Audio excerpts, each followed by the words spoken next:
our moderator for today, and that is Pam Holley, DTM. Thank you for that, Singh, and it's a great pleasure to be moderating this panel discussion today. I've been looking forward to it. Just as a reminder to everyone, Singh will be our timer. He's got his timing instructions. Would you like to just demonstrate for the panelists for a moment, Singh? Absolutely. So I will be doing the timing, and I don't have that table up in front of me, but I will in a few seconds. At minimum time, you will see green. At the middle time, you will see yellow. At the end of the time, you will see red. And there is a 30-second grace, at which time you will see the stop sign. And that is the timing directions. Back to you, Pam. Thank you for that, Singh. Also, there will be a question and answer session after the panel discussion, so please hold your questions until then. And the meeting is being recorded, so if anybody doesn't want to be recorded, please switch off your video and maybe change your name if you don't want that to show. If you click on the top right-hand corner, the view button, and look at speaker view, you should see all of the panel members and the timer spotlighted, so that might help. Thank you very much. I would now carry on and introduce our three panelists today. Our panelists are Carolyn Becker, who is, all three are distinguished Toastmasters. Carolyn's a member of HOT. She's been a Toastmaster for 10 years. She was the Western Division Director in 2018-19 and Area 29 Director the year before that. And she's currently the Western Division Public Relations Manager. And she was also a Toastmaster of the Year for Area 11, this current year, in fact. She was the winner of the 2016 Area 29 Table Topics contest and went on to place third at Western Division that year. And last year, she was the Area 37 contest representing HOT, Area 37 Table Topics contest winner, and she placed second in Morton Division that year. I asked her if she remembers her first table topic, and she says she was so nervous that she just said pass. Lisa is another of our panelists. She joined Toastmasters in 2016, November, so she's just a 6-year member now. She's also distinguished Toastmaster, as I said. She was Area Director of the Year for 2019-20, and she's competed at district level. She says that she has more self-belief and self-confidence in her personal and professional life, thanks to Toastmasters. And she's been the winner 2 years running of Table Topics at Brisbane Division.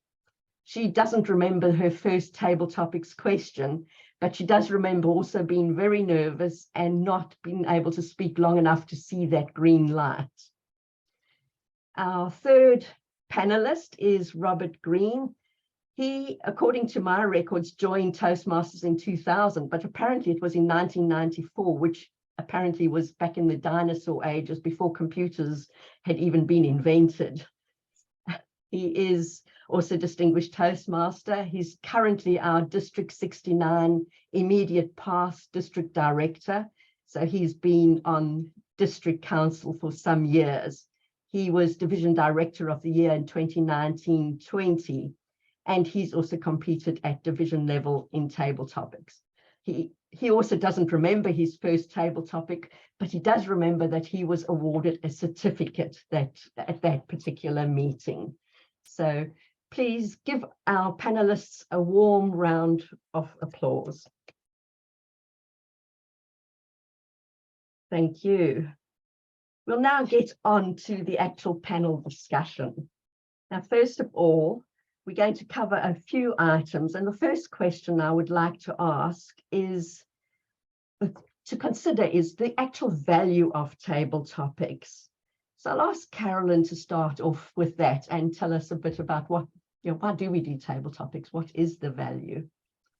Carolyn. Thank you, Pam. Hello, fellow Toastmasters. Table topics is a long-standing Toastmaster tradition that is intended to help members develop their ability to organise their thoughts quickly and to respond to an impromptu question or topic. It's an art, not just an act. So it's the art of responding to table topics. It requires you to think on your feet. It enables you to become a better communicator. This is where you can witness creativity from your other Toastmasters members and learn how to deal with pressure and practice your presentation skills. Taking on the role improves your self-confidence and, of course, your impromptu speaking skills. In a conversation,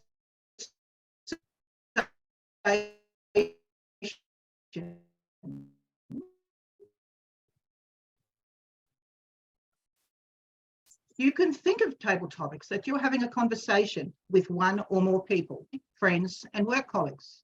This small talk can lead to riveting dialogue between two or more people. When you communicate from the micro to the macro level, that's with friends, family, strangers, it enables you to develop a stronger relationship. For example, my best friend never makes her bed, but my son likes a neat, tidy, well-made bed to go to bed in every night. I recently read the University of Queensland results saying that apparently people over 50 like to make their bed every day, but people under 50 are lucky to make their bed once a week. Which category do you fit into? And finally, I think it's about transferable skills, that we can use the skills we gain as a table topics respondent in other areas of our personal, professional and civic lives.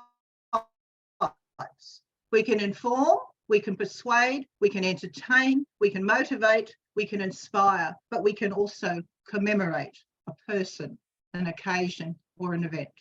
Table Topics Master. Thank you for that, Carolyn.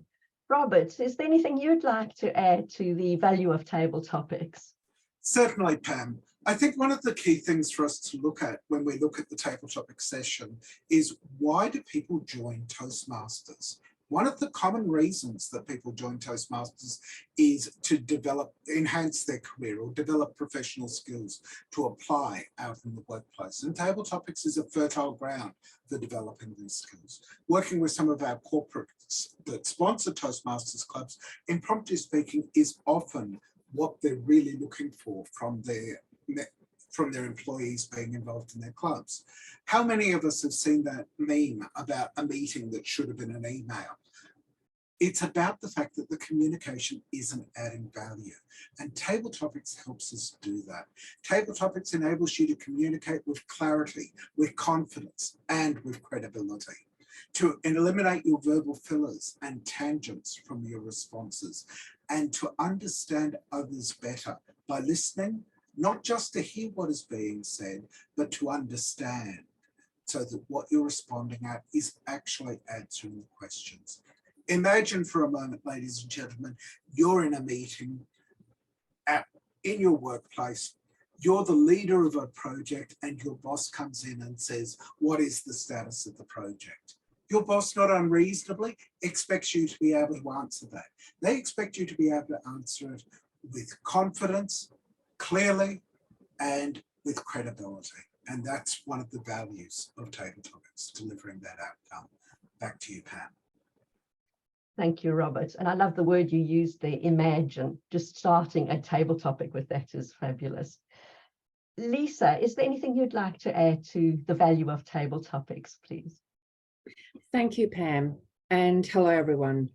I would like to expand on one word, just one word that Robert said, and that is confidence.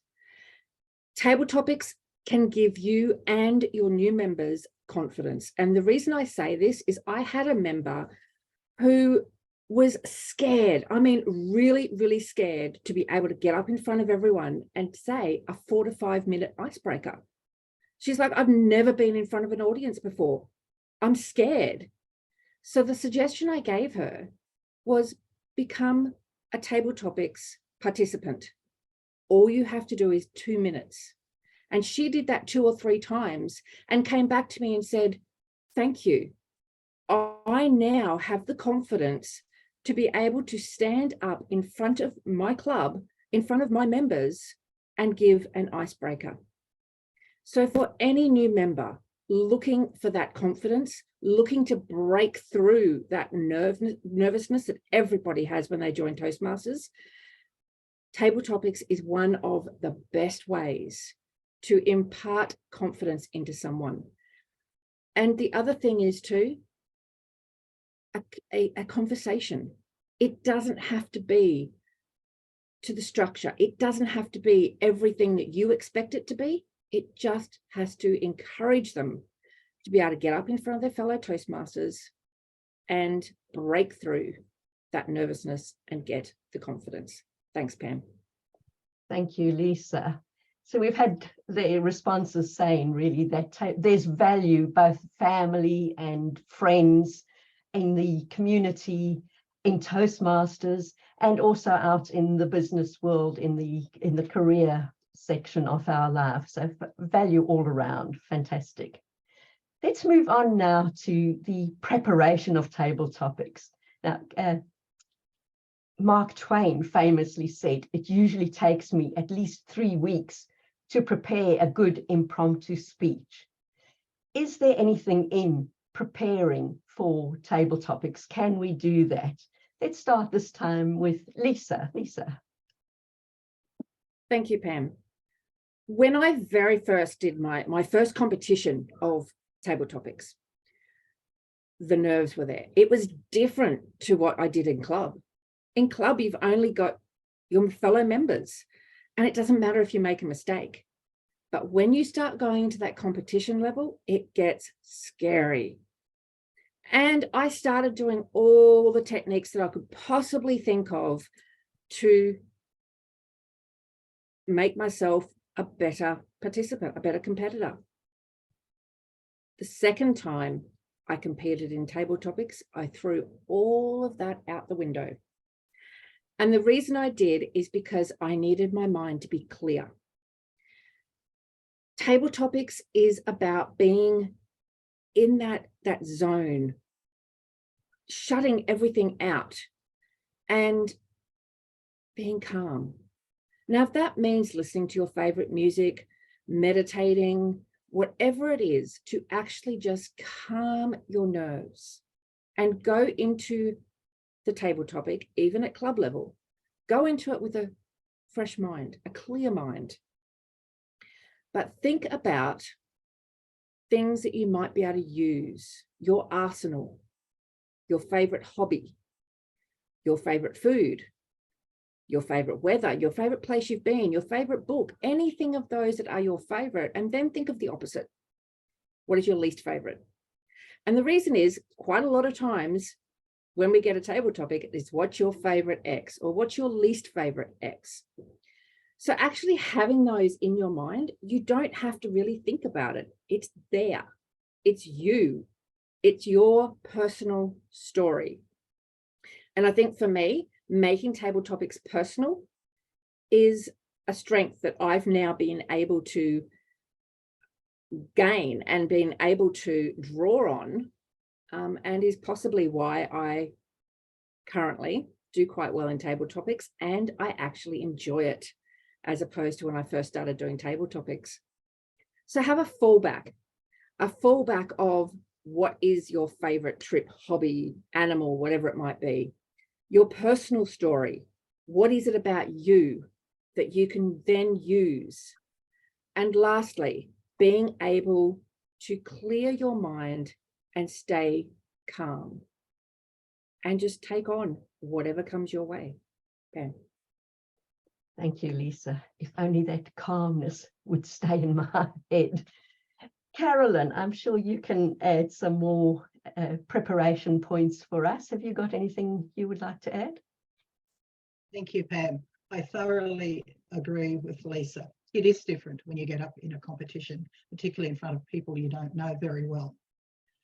Mine is to get up there, breathe deeply, count to 5 or 6, and let your heart rate just fall back down and think about it. Then open your mind to the topic that we are given.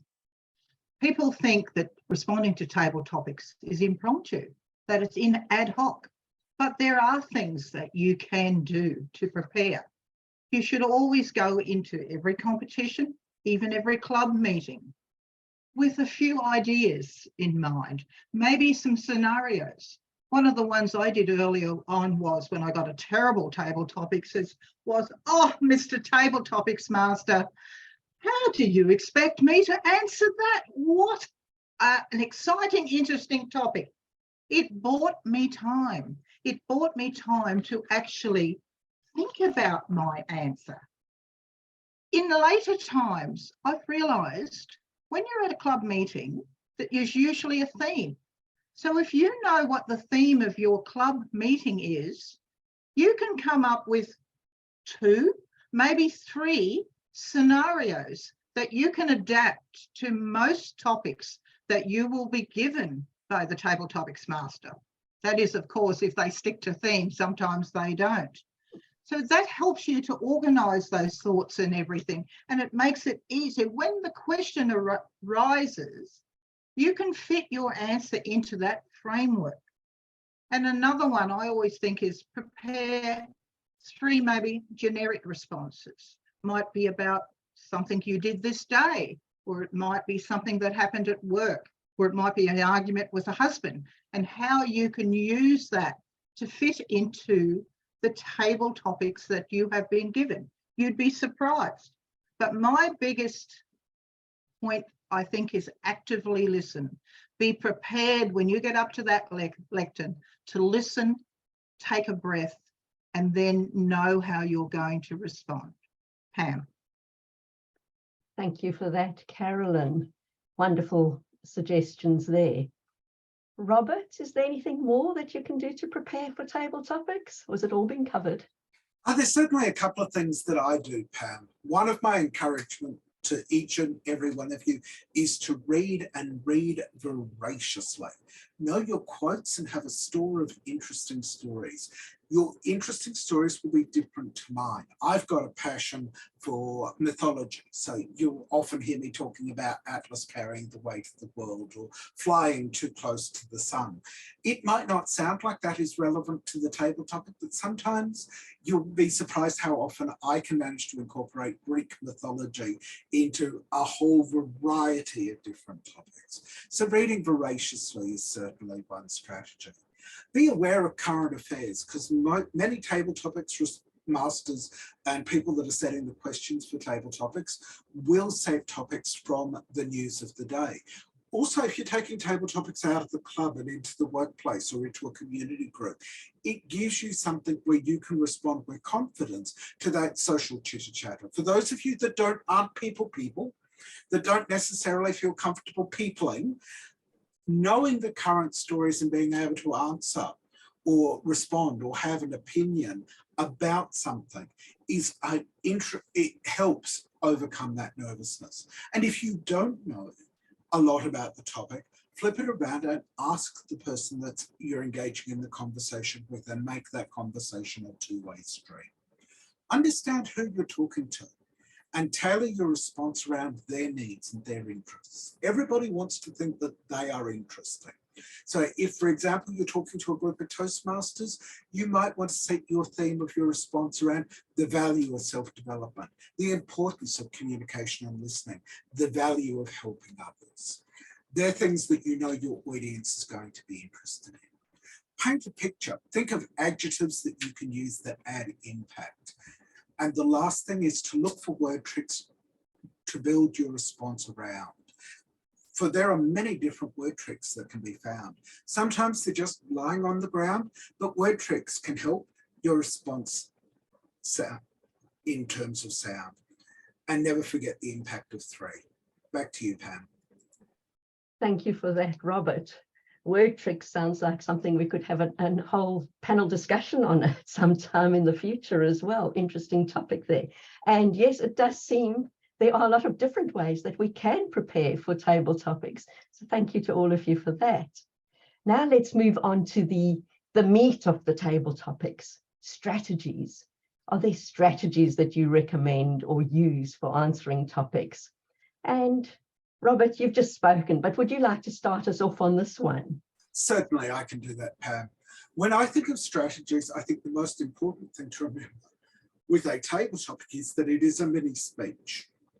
And the most important skill in delivering a speech or building a speech is to have a structure. Know where it is that you're heading, because that way you're less likely to get lost and wander off the path into the jungle that is on this side and this side. Stay focused and stay centered.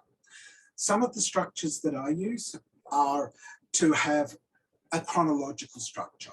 So say, for example, the topic was, why do children hate Brussels sprouts? And thanks for the chat suggestion about that. As a child, I hated Brussels sprouts because my mother had no idea how to prepare them. As an adult today, I hate Brussels sprouts because I have no idea how to prepare or cook them. In the future, I have no optimism that I'm going to like Brussels sprouts because I've never met anyone that knows how to cook or prepare them because they're uncookable. Past, present, future. It's a clear structure because you know where it is that you're going, and you'd never run into that issue of what was I going to talk about next, because you just think back to your structure and that tells you what's coming next. You can flip that around and go future, current, past, but I tend to like to stick to my chronological pattern that I know where I'm going. I do like a geographical structure. Often with our topics, we're given something where our goal is to inspire the audience, to make a difference, to have a call to action. For a lot of people, that is the point of their table topic.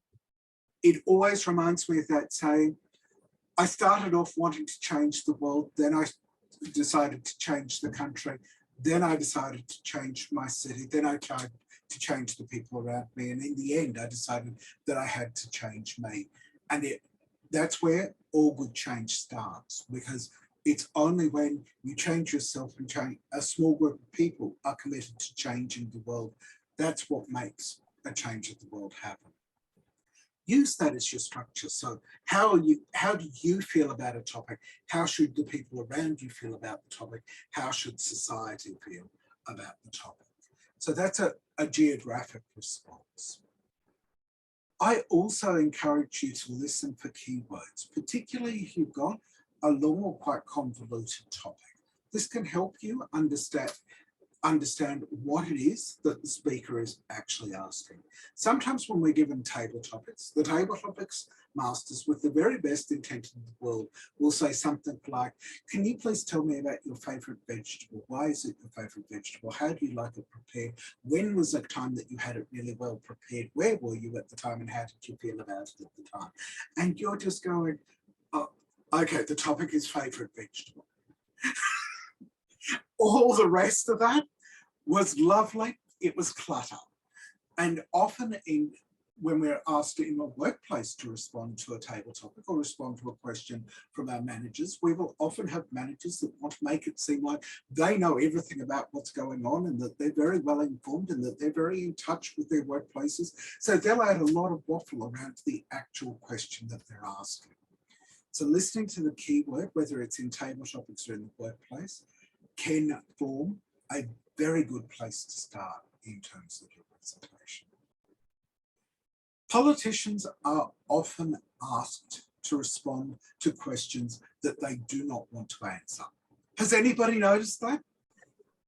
They have what are called talking points, and they manage to twist any question at all, back to their talking point. So say, for example, in the United States, we just had the election of the Speaker to the House of Congress after 15 votes.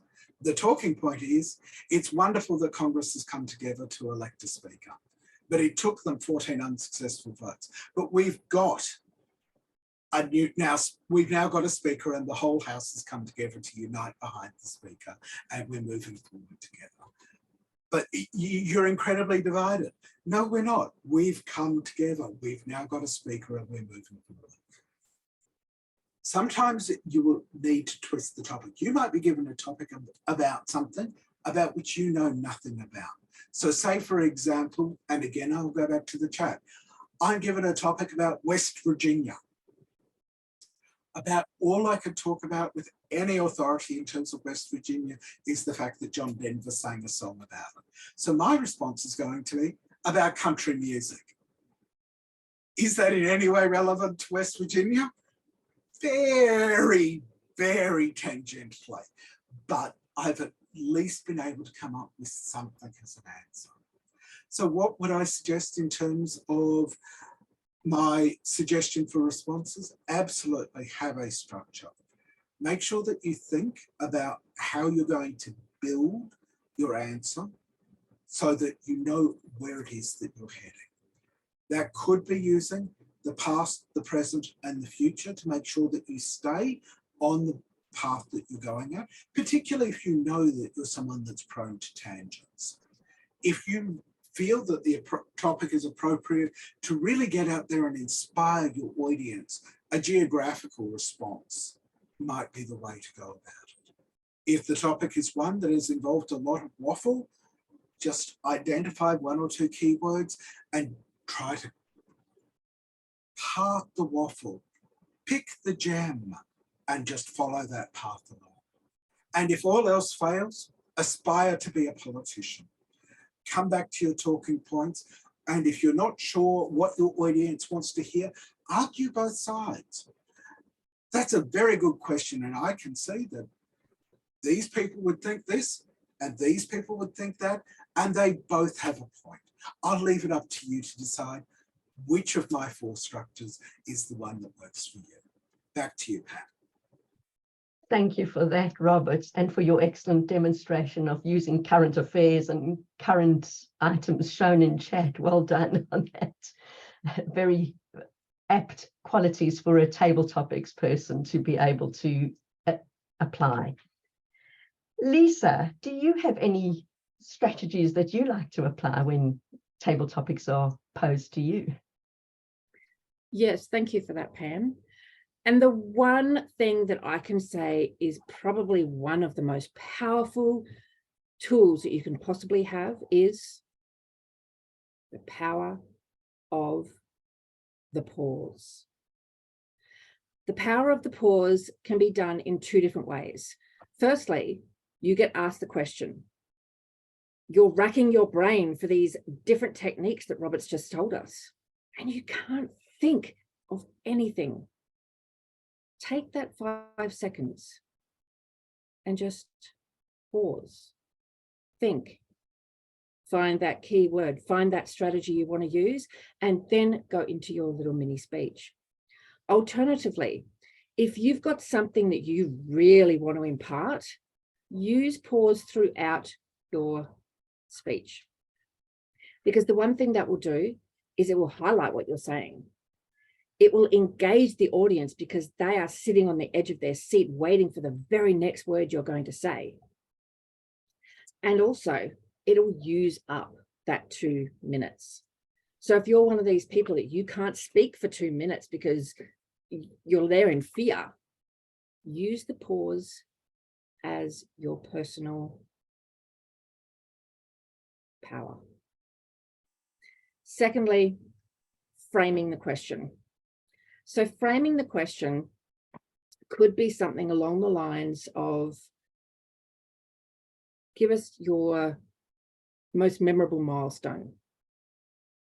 Well, firstly, let me explain what I think is a milestone, what I think is an adventure, what I think is, and you actually frame it. And then you go in and you tell your story, which gives you your structure. Repeating the question is not always a good thing to do. But again, it can actually help you to expand or extend your time. And if it has a good flow, it can actually be useful. I'll give you an example of this. And again, I'm going to do what Robert did and use the chat. The question that was posed is when the dogs bark. Instead of just saying when the dogs bark and then wonder what you're going to say, you can use that. When the dogs bark, oh my goodness, it gives me a headache. I have asked my neighbor. So you've actually repeated the question, but you haven't just repeated it for the sake of taking up time. So sometimes repeating the question can actually be a good segue into your table topic. I really quite like twisting the topic, and Robert touched on it just now. But I'll give you another example. And again, this comes from the chat, pie in the sky. Now, we all know that the pie in the sky is that unrealized dream, something that you want to be reality, but it's never going to happen. So the table topics master says to you, pie in the sky. You can't think. You know what it means, but for whatever reason, your mind's gone blank. And it happens in table topics where we know what something means, but we just can't recall it. Pie in the sky. Well, let me talk to you about pies. I absolutely love apple pie. It's my favorite. And you could go on the whole thing talking about pies. Now, has it really answered the question? Well, yes and no. You've kind of just twisted it to actually be in your favor of something that you like and something that you can talk about and that you know. You see, lies are not recommended in everyday life. It is not recommended in your work life. It is not recommended as a core value of Toastmasters. However, it is allowable in a table topic. I could have told you about my trip to Egypt and all the amazing things I saw. And then you could come up to me afterwards and say, tell me more about this trip to Egypt. Oh, I've never been to Egypt. I just know about it. So I just decided to talk about it. And it convinced everyone. So being convincing, being actually there and expressing yourself in a way that engages everyone. They're sitting on the edge of their seat. They're wanting to know more. Using that power of pause to really express yourself and using it to your advantage. Framing the question, twisting the question, and a few white lies are all acceptable in a table topic.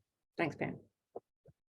Thank you, Lisa. And I like the clarification. Those lies should be white lies, definitely, and appropriate, I guess, for the subject, yes. Carolyn, we've been through a lot. Are there any other strategies that you would employ? Yes, Pam and everyone. Possibly my most favourite strategy, whether I'm writing a letter, public relations, media release, developing a speech or presenting a speech, is Rudyard Kipling's 6 honest serving men, which is who, what, where, when, why, and how. Just imagine you've been called up to the district table topics contest and you're up there at the lectern and they give you the topic.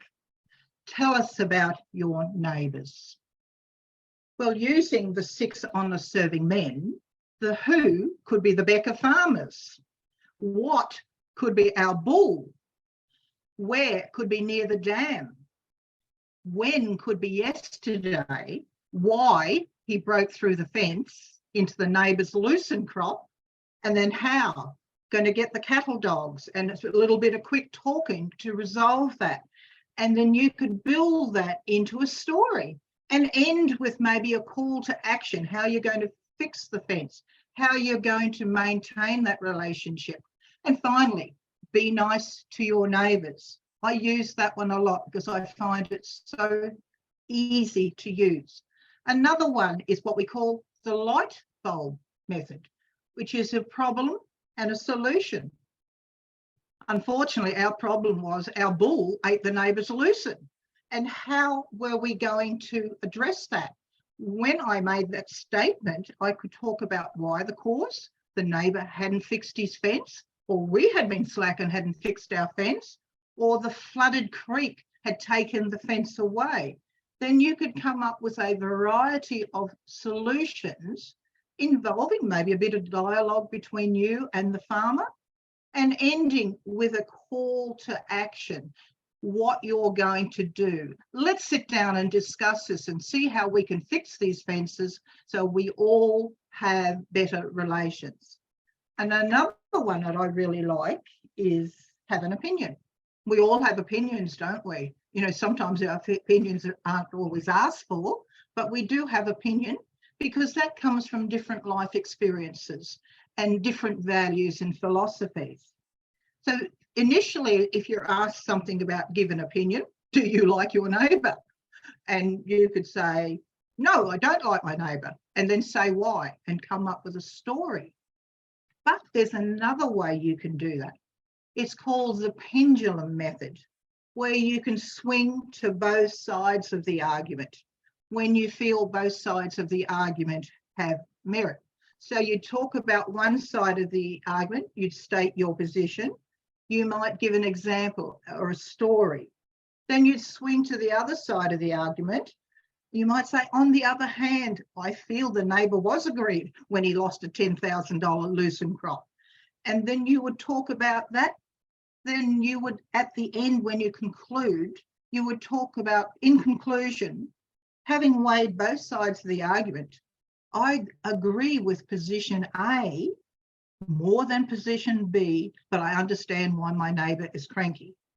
Then the other way you can look at is the balance. You explore both parts of the argument, but instead of choosing just one side, you take the middle path. That's used when you feel that both sides do not have many merits. So you want to state your natural point and take that middle path, possibly quite often so you don't offend others. But I've got even more. Shock everybody.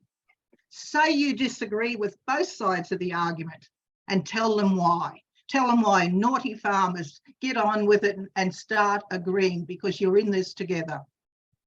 And the final strategy that I like, and I think it's the most commonly used one, and it's probably the natural method, is the PREP strategy. And that is premise, reason, example, and point or opinion. So the premise is that when you're asked a topic, you would make your point. You may agree or disagree. You would answer the question directly. You would then state your opinion. And the reason why, then you would go into the reasons why you have those opinions or points. And then you'd come up with an example, a story, or a personal anecdote, maybe research, maybe statistics, a quote from an authority in the field. You might have read something in the Australian, that current affairs, that leads you to that. And then finally, you come up with the point of the opinion. And friends, that is why I believe. And you end with a moral of the story or a strong call to action. So 4 points, Rudyard Kipling, 6 honest serving men, giving an opinion, the light bulb problem solution, and the PREP method can all serve you well. Pam. Thank you, Carolyn. And wow, I've had a few light bulb moments in that discussion with all of these points coming across. So thank you to all 3 of our panelists. But now, and we have covered this slightly, we've prepared for our table topic session or impromptu speaking. We've chosen our strategy. How do we put things together? What are the actual elements of a mini speech? How are we going to do that? And should we start with Carolyn this time?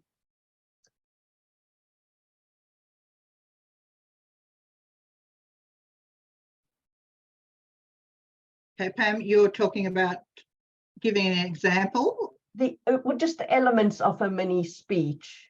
The structure, I think. Okay. Yeah. I think most of our panelists have covered on that. A table topics response. is a mini speech, whether it's a minute or a minute and a half or 2 minutes. And even if you go over, you are doing a speech or a presentation, if you don't like that strong word, speech. There is an introduction. You are introducing to the audience what you're going to speak about.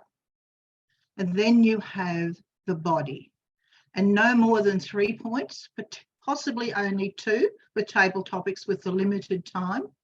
And then you have the conclusion. So in the conclusion, you tell your listeners what you have told them, and you summarize in such a way that they can understand it. But you leave them with a strong message, something that will call them to go out and do an action. It could be more, let's be pleasant to our neighbours. Let's join Neighbourhood Watch so these things don't happen in the future. So very, very important that we look at the intro, body and conclusion and that call to action. But more so, I think it's about, as a Toastmaster, we almost have a duty to be widely read, as Robert said, to listen to current affairs shows, to talk to people, to put your hand up, to go to local community events. Like we've been to many drought events in the Lockyer Valley, many flood events, where we have been able to engage with the policymakers, but we've been able to give our point of view. And sometimes that's in 1 or 2 minutes too. So we are actually doing a presentation that can inform the outcome of not only our community, but our state and our nation. So always have a look at what is your message behind everything you are going to do. And hopefully you address your purpose, whether it's to inform, to educate, to entertain, maybe to get people to have a laugh. There's always a reason for that. So think about that before you step up to that podium, and your self-confidence will be there. Pam. Thank you, Carolyn, for that. And how about Robert? Robert, have you got any other elements that we can add to the impromptu speech? Probably what I'd like to do is just expand on what Carolyn was talking about in terms of the presentation or the speech, whether it's international, whether it's humorous, whether it's table topics. At the end of the day, your audience should not be asking the question, what was the point? What was the person trying to tell me? That should be clear, and it should be clear to you as the speaker going into the table topic. What is your answer? What do you want the audience to walk away with your response as being? So if you're asked a question, it would be that the answer is yes. If the topic is pie in the sky, your response might be, your point might be that meat pies are fundamentally Australian and embody the Australian experience. And that's the pie in the sky I'm going to talk about. Your topic might be to entertain. You might decide that we had one of our guests talk about doing the engaging humour pathway, and you might want to apply that to your table topic. So your response to pie in the sky might be about the cream pies being thrown through the sky by the clown, the poor unsuspecting clown number 2. Have a point and understand what your purpose for your presentation is. Is it to persuade, to inform, or to entertain? Having that purpose and point will stop you rambling. Because if you've got a clear point, you're not going to go down that oh so attractive tangent with that story that you know everyone just needs to hear, even though it's completely irrelevant to what you're trying to achieve. So have a purpose, have a point, and have a conclusion that states, and this was my purpose, and this is my main point. Thank you, Robert. And Lisa, anything else that you would like to add to this mini speech presentation? Absolutely. Thank you, Pam. We've all heard about the structure. We've all heard about having the point and not rambling. The item that I would like to discuss is the delivery of that. There is one thing that I can do a table topic and I can stand here and I can talk to you, and by about now you're all falling asleep. Why? Because I'm so monotone, I don't have any gestures, and this is the worst table topic you've ever heard in your entire life. Or I could tell you something that is so exciting and really get into it and actually make sure that my gestures, especially if you are online like Hot is, is able to be seen. There is nothing worse than talking like this and doing hand gestures under here where no one can see you. Using the camera so that when I come in and I speak to you about something that is so very important, so very personal, and then I come away from the camera and my voice goes higher and louder so you can hear me as I triumphantly express what it is that I need to say to you. Being able to use gestures, being able to use your voice to portray the point and the message that you wish to deliver is extremely powerful to have. And being able to evoke emotion. And the best way to do this is get your computer and record yourself doing these things. Record yourself being happy and see whether or not it works. Record yourself being angry and see whether or not people are going to really think that you are angry. Or record yourself being sad and see whether or not the people on the other end may just be touched by what you're going to say. All of these things you can practice. All of these things you can bring into your table topic, and it will just help your delivery to be even more powerful. Pam. Thank you for that, Lisa. And all three of you for answering that question. So there are different elements to the table topics, and I think we've covered virtually everything. We've covered pretty much everything we wanted to cover during this meeting. I will ask the panelists later on if they just like to give us one final gem. We did have time for questions, but we seem to have gone over a little bit. Can I request that we just extend the meeting for a few minutes so that we do have some question time? Is that okay? All right, so let's see. Does anybody have any questions that you would like to ask? And I see Jim's hand is raised. Jim? Thank you, Pam. I'll put the question in the chat, but I'll also speak it for the point so people can hear it later on. What is the value of a good table topics evaluation, and how does this differ to a longer speech evaluation? Robert looks ready to answer that. Maybe a bit out of scope, but carry on, Robert. Well, one of the things that I will point out is that table topics evaluation is actually a local tradition. Most districts around the world don't actually do a table topics evaluation. If a table topics response is evaluated, it is only evaluated by the general evaluator, or the table topics master or members might give informal feedback at the end of the session. So it's within District 69, we've had a tradition that we try to evaluate everything, and that because impromptu speaking is something that people are particularly looking for, it's something that is evaluated.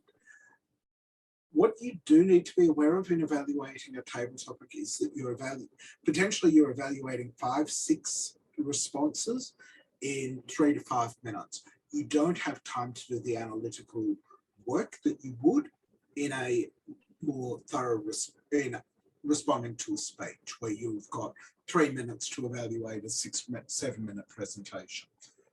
That creates a risk that you need to be aware of, that because you've got such limited time, you don't necessarily have the time to frame it in a way that is as supportive and as encouraging as you might otherwise be able to do.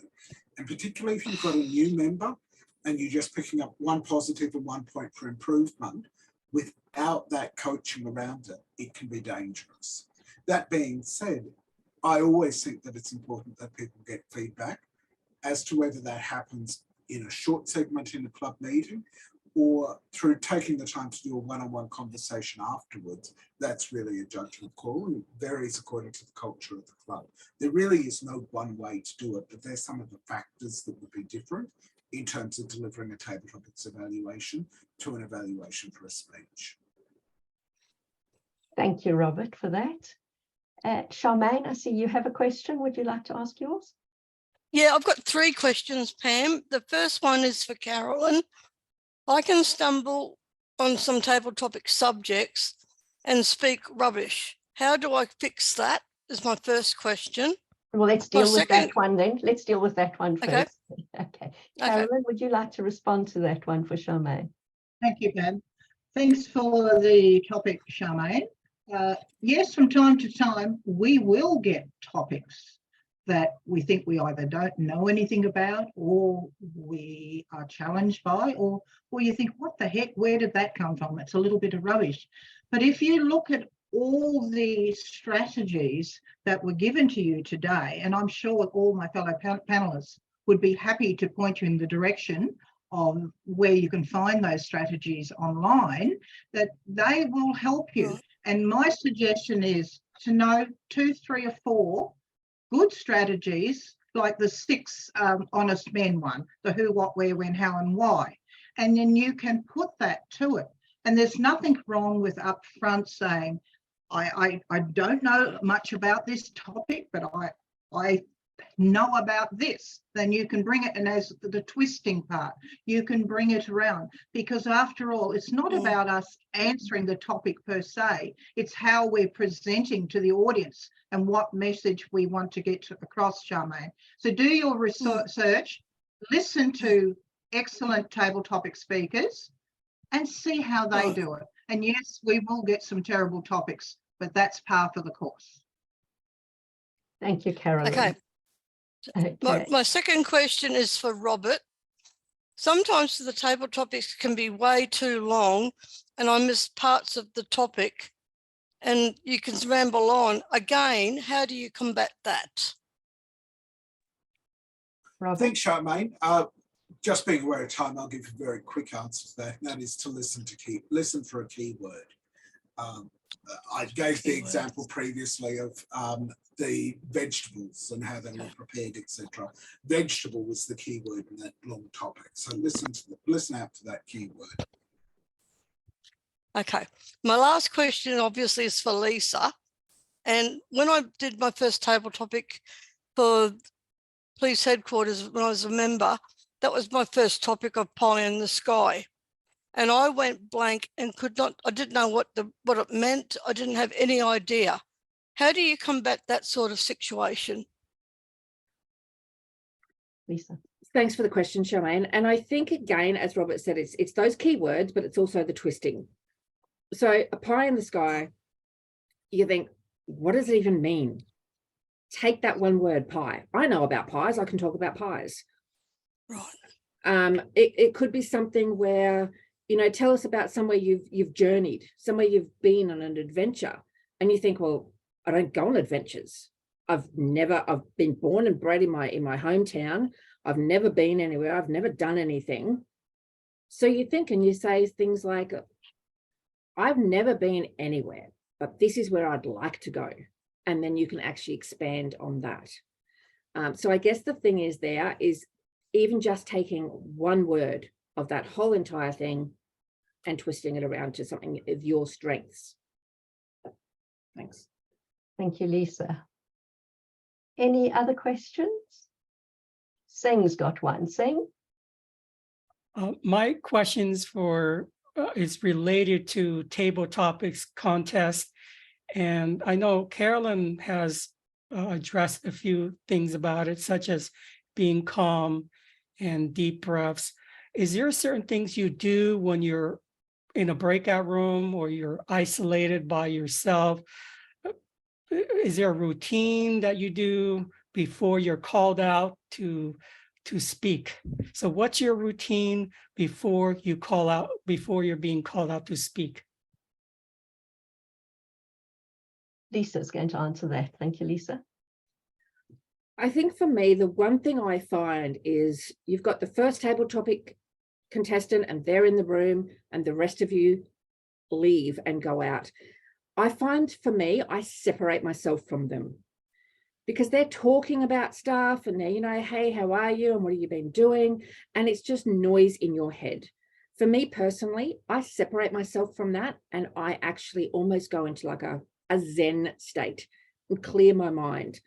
And then just think about topics or things that I know are my strengths. I could do this chronologically. I could do it geographically. I could talk about my dog. I could talk about my family. I could talk, yep, okay, done.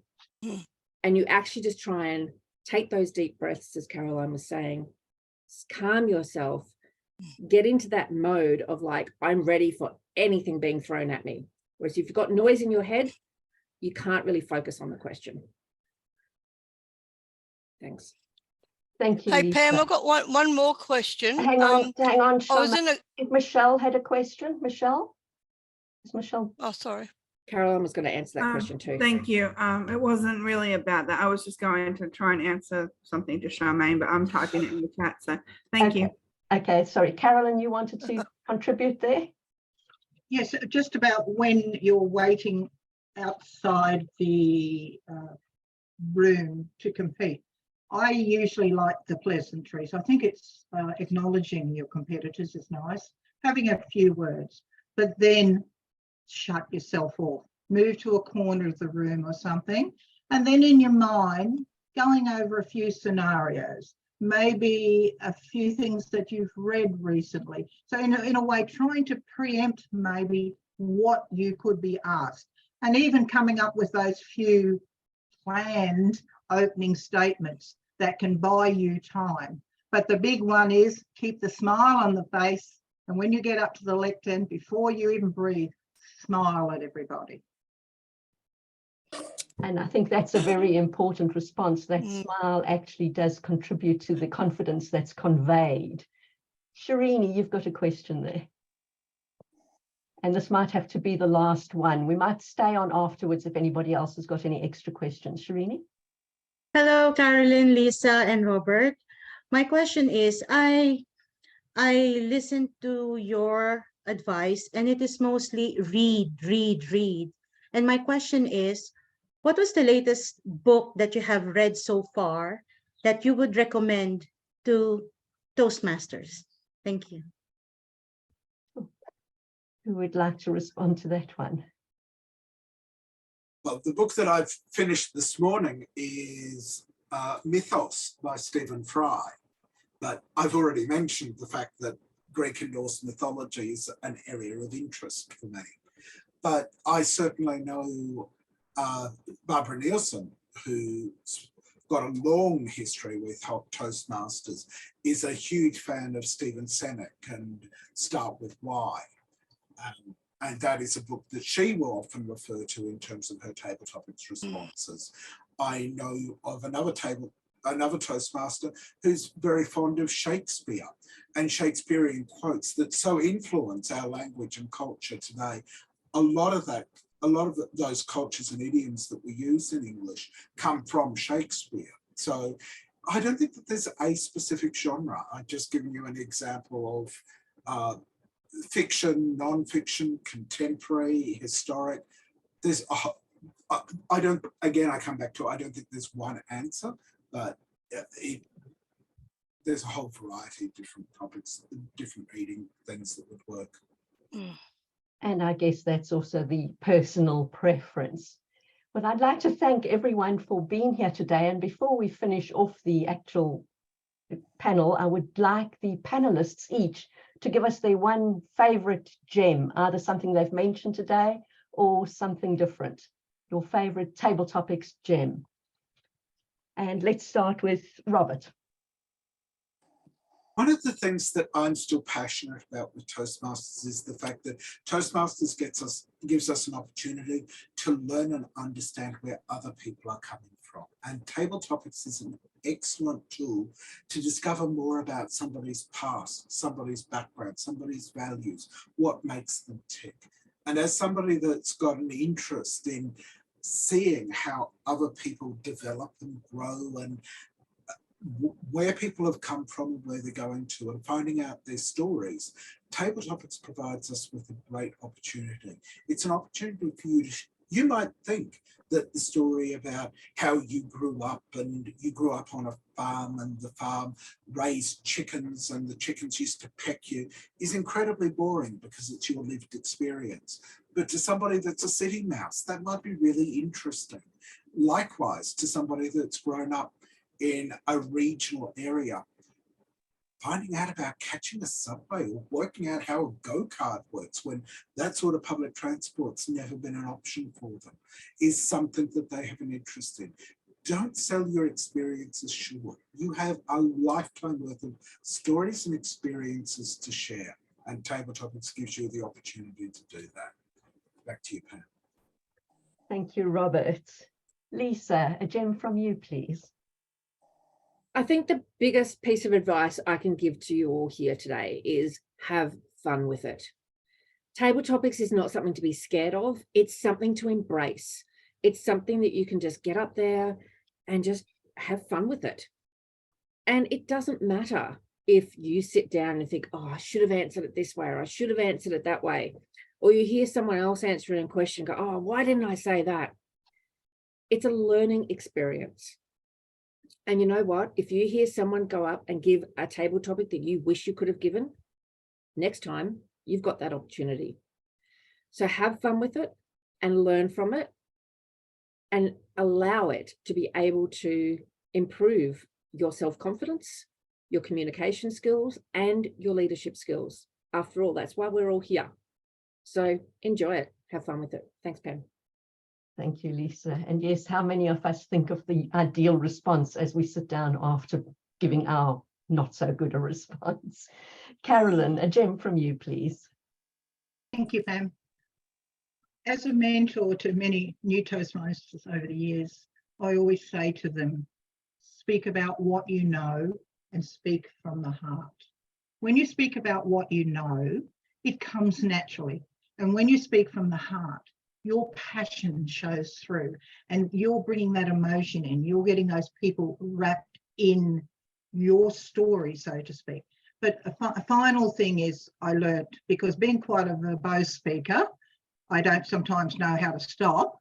It's about know when to stop, know when to start wrapping up, and maybe having practiced a couple of endings so you do try and end just before the red light or just over the red light. Because remember, you've come a long way to get to the contest, particularly. You don't want to stuff it up because you've gone over time. Pam. Thank you, Carolyn. Yeah, well, I think, as I said earlier, often the best answer comes after the event, but the more you practice and the more you prepare, the less daunting it becomes. Personal stories seem to work really well. And the message I got is be confident, be brief, and I think be sincere.